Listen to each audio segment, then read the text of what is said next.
En este video vamos a ver cómo desarrollar un tablero de control utilizando tecnología de software libre. Y bien, una de las características principales de los tableros de control es su capacidad de realizar drill down. Esto es, por ejemplo, en los gráficos, realizando clic en algún sector, yo le voy a dar clic, por ejemplo, a esta barra que corresponde a ingreso del 2017 y voy a ver cómo el resto de los elementos en el tablero de control ya corresponden específicamente a este año. Y por ejemplo, si yo adicionalmente le diera clic a ingreso 2017 del mes de julio, entonces ahora ya el resto de gráficos o elementos en el tablero de control estarían filtrándose ya por ese mes que le estoy dando clic. Entonces básicamente estas son las características de los tableros de control que me permiten realizar drill down. Y bueno, entre otro tipo de acciones, estas son como que de las que más destacan. Bien, este video tiene propósitos técnicos y es prácticamente explicar la forma en la que se realiza este tipo de acciones. También el software que se puede utilizar, las tecnologías, las librerías, etcétera. Y bueno, este tipo de capacidades básicamente son en función de algo que se le conocen como componentes. Y en la actualidad hay muchas tecnologías que me permiten trabajar bajo estos esquemas. Pero antes que nada vamos a explicar qué es un componente. Por ejemplo, este bloque que me muestra información de ingresos versus egresos pudiera ser, o mejor dicho, es un componente. Este que dice 4. El 5, que corresponde al total de ingresos por año, también es un componente. El 6, y así cada cuadrito de estos es un componente. Incluso todo el contenedor donde están cada uno de estos elementos del tablero de control es un componente. Y entonces, ¿qué tipo de tecnologías me permiten trabajar con componentes? Y no solamente eso, sino también enviar información a través de estos componentes. Por ejemplo, una de las más comunes y además populares es Angular. Aquí en esta otra ventana tengo un ejemplo justamente de cómo funcionan estos componentes. Aquí los marqué con diferentes colores. Este es un color que corresponde a un componente, y así para cada componente un color diferente. Y por ejemplo, yo ya le voy a dar clic en este botón que dice enviar valores y vamos a ver cómo los componentes, este del lado izquierdo y este del lado derecho, reciben el valor. Le doy clic y dice valores recibidos en los componentes suscritos al observable.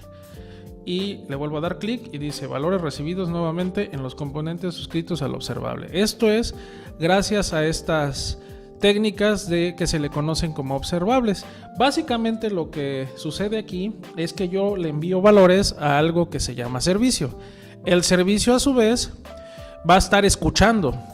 ¿Qué es lo que va a estar escuchando? Por ejemplo, si este componente se suscribe a ese servicio, entonces cada que yo realice alguna acción o un evento, como por ejemplo en las gráficas el haberle dado clic a alguno de estos elementos, todos los que estén suscritos a este servicio le va a replicar la información para cada componente a través de esta técnica que se le conoce como observables. Y bueno, no solamente Angular me permite trabajar con observables y con componentes. En la actualidad hay muchísimos frameworks, particularmente los de JavaScript, que me permiten realizar estas acciones. Otro de los más populares, por ejemplo, es React. También podemos encontrar a Ember. Y uno de los que está cobrando mucha fuerza en estas épocas, al momento de estar realizando este video, agosto del 2018, es Vue, o mejor dicho, Vue.js. Entonces, bajo estos frameworks puedes trabajar estas capacidades de drill down y además enviar la información a cada uno de los elementos que tengas en tu tablero de control. Y a todo este tipo de tecnología se le conoce como Single Page Applications. Entonces todos estos frameworks de JavaScript trabajan con Single Page Applications, y entonces eso es lo que justamente te va a permitir realizar esas capacidades de drill down, de filtrados, como si estuvieras en una sola página sin ningún problema, y de hecho lo es, pero básicamente está estructurado por estos componentes. En otras épocas, bueno, se hacían uso, por ejemplo, de Ajax, a través de ir modificando los elementos de los nodos de HTML, y bueno, existían frameworks como por ejemplo jQuery, pero no muchas veces trabajaban de manera óptima, o se tenía que estar escribiendo mucho código, o teníamos que estar haciendo uso de ahí algunos otros elementos para realizar estos efectos, y a veces era muy difícil de mantener aplicaciones pues digamos que utilizando muletillas. Entonces este tipo de frameworks ya trabajan de manera natural con estas capacidades, y cualquiera que uses te van a dar esta posibilidad de hacer drill down. Ahora bien, ¿qué gráficas se pueden utilizar para esto? Hay muchísimas en el mercado. Yo por ejemplo sugiero particularmente dos. Una que se llama Fusion Charts, aquí la tengo en otra pestañita. Y bueno, Fusion Charts tiene la capacidad tiene la característica de tener su versión comercial, ¿sí? Y su versión libre, por ejemplo, o mejor dicho, como no tanto libre, sino, bueno, la puedes utilizar sin pagar una licencia, pero va a tener siempre esta leyendita, ¿no? Si tú la quieres quitar, bueno, pues entonces sí tienes que pagar la licencia. Hay muchos esquemas, pero tiene muchas capacidades, no solamente de drill down. Puedes segmentar, por ejemplo, una gráfica. Aquí yo, si por ejemplo quiero quitar ingreso, que no tiene sentido, pero bueno, es un ejemplo. Tiene muchísimas funciones. Está muy interesante esta librería de gráficos, que justamente este tablero que les estoy mostrando en pantalla está con Fusion Charts. Entonces tú lo puedes integrar a tus proyectos como un trial que va a traer esa leyenda, y sin fines lucrativos. Ya cuando lo vas a poner, por ejemplo, en un servicio de venta o algo así, pues ya tienes que pagar una licencia. Mientras tanto, si no lo vas a vender, lo vas a utilizar en tu empresa o para usos personales, pues no tiene ningún problema, ¿no? Y aquí hay una galería de gráficos, tiene muchísimos, tiene combinados de barras, de pie, lineales, otros combinados entre líneas y barras, etcétera, ¿no? Y una de las características muy importantes de cualquier gráfica que vayas a utilizar es que en estas épocas no solamente se conecte por XML, que es lo que tradicionalmente se hacía al momento de estar realizando conectividad con web services por medio de SOAP, sino que ya en estas épocas también se utiliza, o mejor dicho, ya se utiliza muchísimo JSON. Y bueno, a través de servicios REST tú puedes obtener información, por ejemplo, de la data, aquí como lo tenemos en pantalla. Recordando que esta información, bueno, pues proviene de un data warehouse y un data mart. Al final les voy a dar un recorrido de cómo se haría el big picture para llegar a estos dashboards. Entonces, ya teniendo los datos en JSON, tú ya puedes graficar lo que tienes aquí en pantalla, recordando que estos datos, bueno, pues los vas a obtener justamente de un data mart.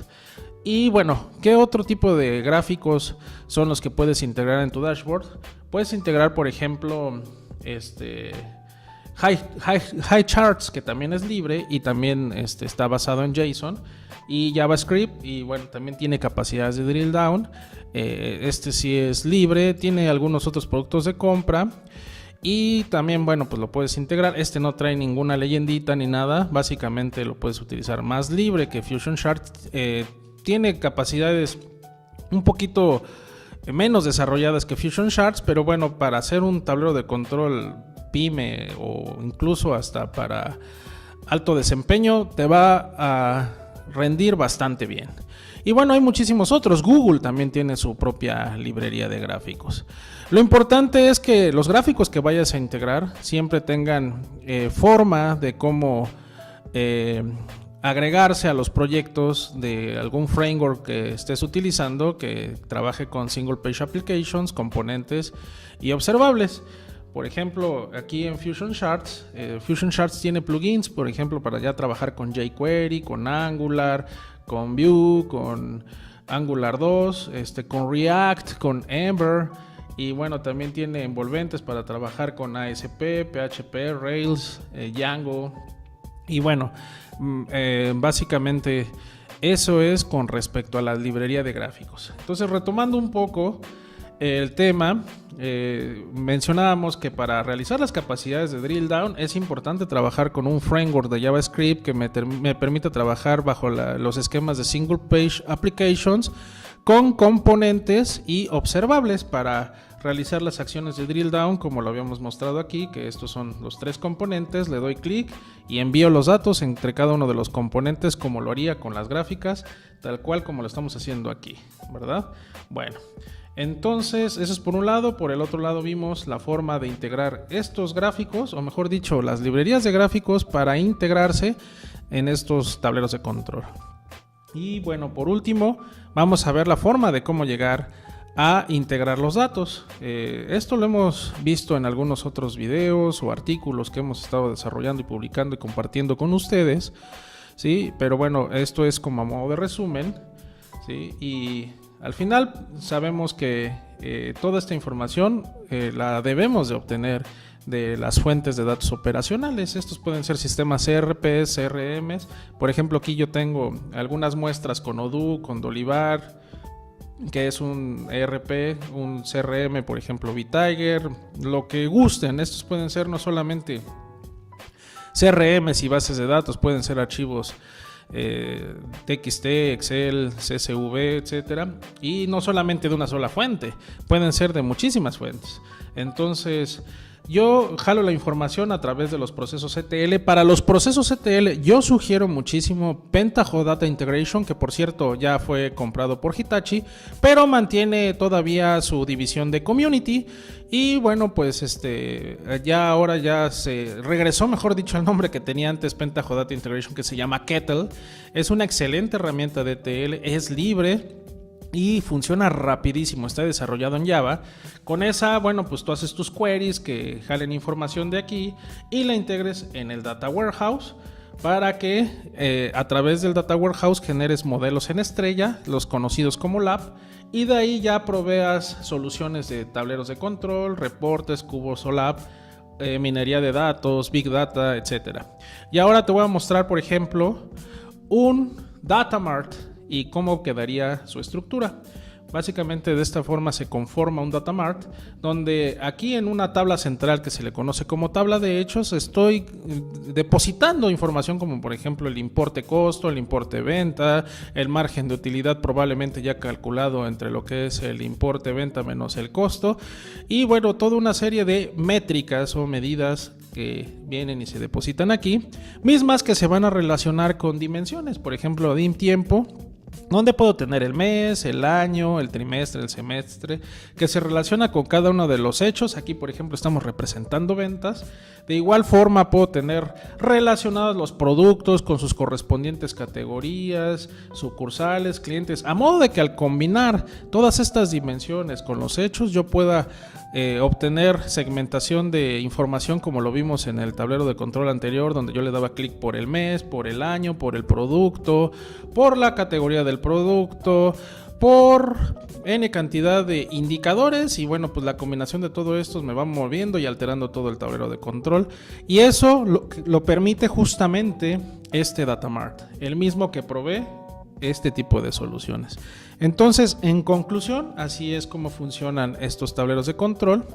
Sí, necesitamos, regresando a la gráfica anterior, un ETL que obtenga información, ¿sí?, de las fuentes de datos operacionales, que las cargue en el Data Warehouse, mismos que se traducen en lo que son Data Marts, y con esto ya se proveen soluciones de tableros de control, reportes, cubos OLAP y data mining.